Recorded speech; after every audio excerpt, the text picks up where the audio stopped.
Capítulo 6. A feira e a cidade da vaidade. Evangelista prediz dificuldades. Quando cristão e fiel estavam quase fora do deserto, o seu bom amigo Evangelista os alcançou. Depois de saudá-los, Evangelista perguntou: "Como tem passado desde que os vi pela última vez? O que vocês viram em sua jornada? E como tem se conduzido?" Então eles lhe contaram suas experiências do caminho e de que modo e com que dificuldades haviam chegado até ali. Evangelista: "Graças a Deus, estou muito contente, não por vocês terem sofrido provações, é claro, mas por terem obtido vitórias e, não obstante suas imperfeições e equívocos, haverem continuado no caminho do peregrino. Estou contente por mim mesmo e por vocês também. Tenho semeado e vocês têm colhido. E virá o dia em que tanto o que semeou como o que colheu regozijar-se-ão juntos. Isto é, se nos mantivermos firmes e não desfalecermos. Porque a seu tempo, diz Paulo, ceifaremos se não houvermos desfalecido. Há uma coroa incorruptível esperando por nós. Então corra para alcançá-la. Existem alguns, vocês sabem, que partiram para obter a coroa e correram bem por um tempo. Alguns percorrem um longo caminho. Contudo, permitem-se tornar negligentes e deixam que outros lhe tomem a coroa. Portanto, guardem o que têm, para que ninguém lhes tome a coroa. Vocês ainda não estão fora do alcance do diabo. Ainda não resistiram até ao sangue, combatendo contra o pecado. Deixem o reino de Deus ter sempre a supremacia em sua mente e creiam com toda a firmeza nas coisas invisíveis. Não permitam que nada deste lado do céu possua-lhes a alma. Guardem bem o coração contra a concupiscência e a vaidade, porque enganoso é o coração, mais do que todas as coisas, e perverso, quando não é guardado pela graça divina. Voltem a face firmemente em direção ao seu destino, porque vocês têm ao seu lado todo o poder no céu e na terra. Cristão: muito obrigado, irmão evangelista, por sua sábia e útil exortação. Agora que já sabemos que Deus lhe revela as coisas por vir, gostaríamos que nos contasse algumas das coisas que estão adiante de nós, coisas que poderão nos acontecer e como enfrentá-las. Evangelista: vocês leram na palavra que por muitas tribulações nos importa entrar no reino de Deus. Vocês descobrirão, como o apóstolo Paulo, que em cada cidade algemas e aflições os esperam. Assim, não podem esperar ir longe em sua peregrinação sem enfrentar provações de alguma forma. Algumas delas já lhes sobrevieram e outras mais se seguirão. Por enquanto, como veem, já estão quase fora deste deserto. Logo entrarão numa cidade, onde serão altamente tentados pelos inimigos da verdade, que esforçar-se-ão para pô-los à morte, e um de vocês poderá selar com sangue o seu testemunho. Mas sejam fiéis até a morte, e Cristo dar-lhes-á a coroa da vida. Se um de vocês tiver de morrer lá, ainda que a sua morte seja cruel e grande a sua dor, ele será mais afortunado que o outro, porque chegará bem mais cedo à cidade celestial e escapará das tribulações que o outro deverá suportar pelo restante do caminho. Quando chegarem, porém, à cidade e virem cumprido o que relatei, lembrem-se de seu amigo e Senhor Jesus Cristo e comportem-se como homens e encomendem a Deus a guarda de sua alma, como ao fiel Criador, fazendo o bem. Então vi em meus sonhos que eles haviam deixado atrás o deserto e entrado numa cidade, onde existia uma feira que funcionava o ano inteiro. Evangelista não estava mais com eles. O nome da cidade era Vaidade, e a feira era a Feira da Vaidade. O povo do local era fútil não se importando com nada a não ser dinheiro, prazer e fama. A cidade era muito antiga e a feira vinha funcionando havia muitos e muitos anos. Quase 5.000 anos atrás, os peregrinos a caminho da cidade celestial passavam por essa cidade. Por isso, Beelzebu, Apolion e Legião, com os seus operários, estabeleceram essa feira para proporcionar toda espécie de entretenimento aos viajantes e vender todo tipo de mercadoria o ano inteiro.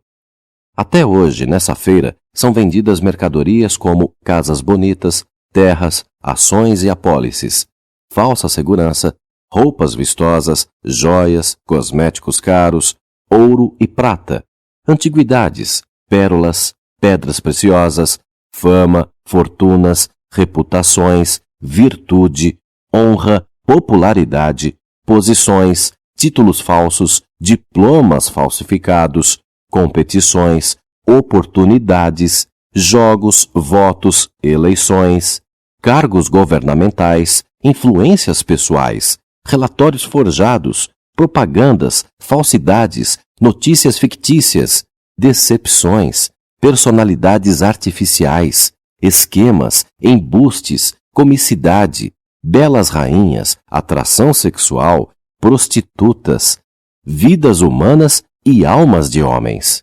Além disso, nessa feira, o tempo todo estão jogando, iludindo, enganando, espoliando, defraudando, mentindo, roubando, trapaceando. Nela há malandros, patifes, libertinos, carnavais, festejos, bebedeiras, folias, conivências, tolos, assassinos, mulheres lascivas, homicídios, adultérios e toda espécie de imoralidades. A estrada larga que conduz à destruição e traz tanto comércio à feira passa pelo meio da cidade.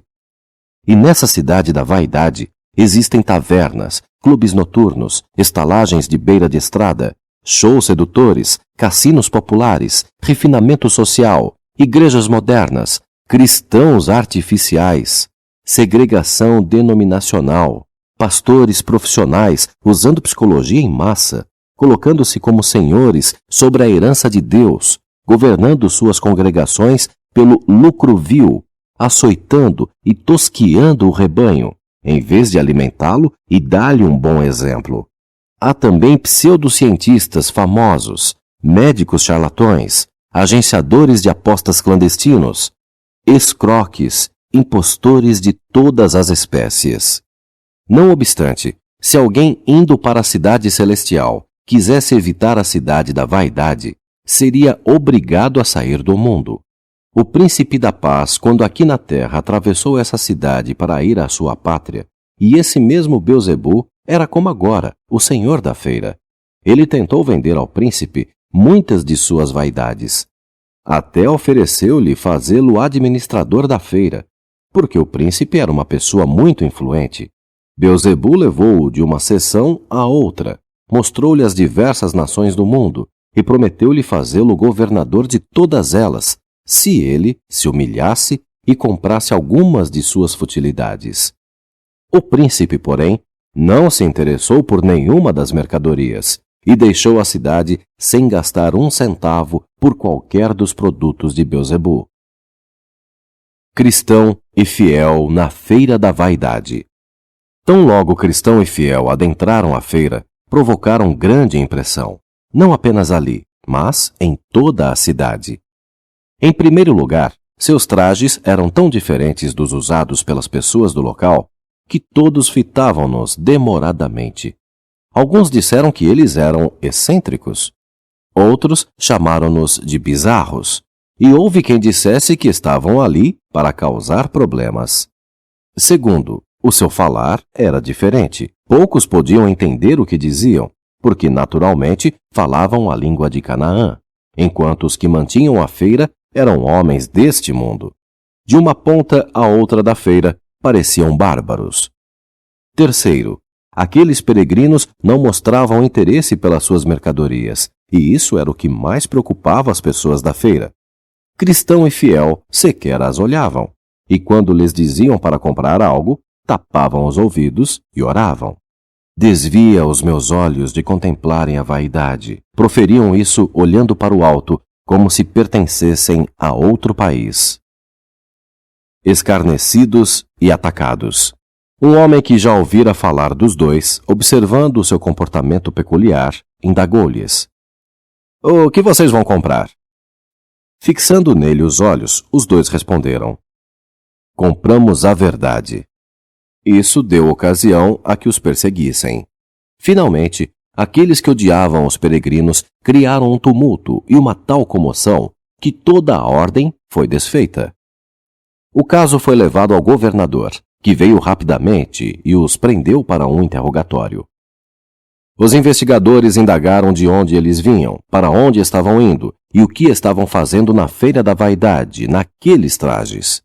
Responderam que eram peregrinos e estrangeiros no mundo, que estavam indo para o seu país e a sua cidade, a Nova Jerusalém, e que não tinham dado ocasião a aquele motim, nem havia razão para que fossem insultados e retardados em sua jornada. Contaram aos investigadores que o tumulto começara quando um comerciante lhes perguntara o que iriam comprar, e eles responderam que comprariam a verdade, que quando disseram isso não tinham ideia de que causariam tamanha comoção. Entretanto, os examinadores não acreditaram neles. Acharam que fossem astutos desordeiros, que tinham vindo à feira com o propósito específico de criar um alvoroço.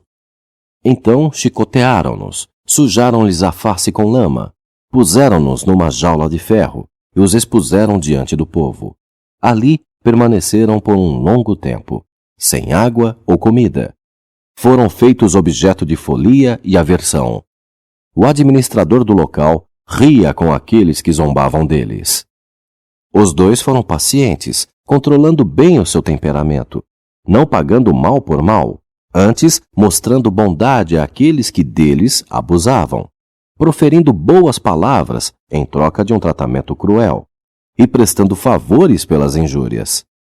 Por conseguinte, alguns indivíduos na multidão, que eram mais observadores e menos preconceituosos, começaram a falar contra as injustiças feitas àqueles homens. Isso enfureceu os malfeitores. Eles voaram enraivecidos sobre aqueles que tentavam defender os peregrinos, chamando-os de aliados dos prisioneiros e sugerindo que deveriam estar na cadeia com eles, partilhando de sua punição.